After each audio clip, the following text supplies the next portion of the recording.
আসসালামু আলাইকুম বন্ধুরা, আশা করি সকলে ভালো আছো। আমিও ভালো আছি।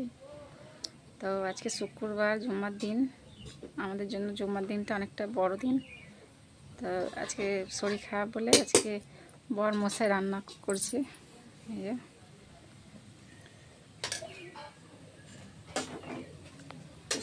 আর কালকে তো কাঠামো হয়েছে, ঘর ঠিকঠাক হয়েছে, কিন্তু পুরোপুরিভাবে ঠিক হয়নি। সারা রাত্রি বৃষ্টি হয়েছে। রাত্রি 10:30-11টা থেকে বৃষ্টি আরম্ভ হয়েছে।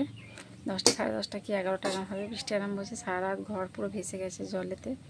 তাই ঘরে সব জিনিসপত্র ঘরের মধ্যে, এমনকি বারান্দায় গ্যাসে রান্না করতাম, গ্যাসও ঘরের ভিতরে নিয়ে আসতে হয়েছে। আর বারান্দার কাঠামো হয়নি, কালকে শুধু ঘরটা হয়েছে ফিনিশ। আজকে বারান্দাটা হওয়ার কথা ছিল, আজকে হয়নি। এই যে প্লাস্টিক টাঙানো আছে।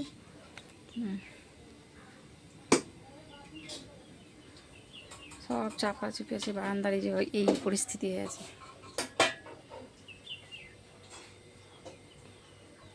চারিদিকে সব ফাঁকা, সারা রাত খালি বৃষ্টি পড়েছে। বারবার খালি উঠে উঠে দেখতে হচ্ছে, এটা এটা ঢাকা দেওয়া, ওটা ঢাকা দেওয়া, এই করা সেই করা।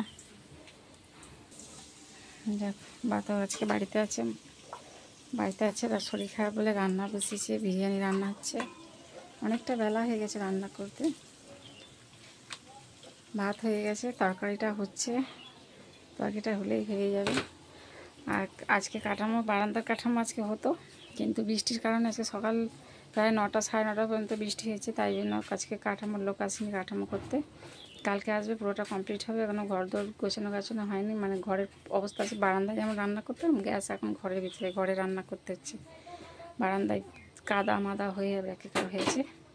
ওগুলো কালকে বাইরের কাজ কমপ্লিট হবে।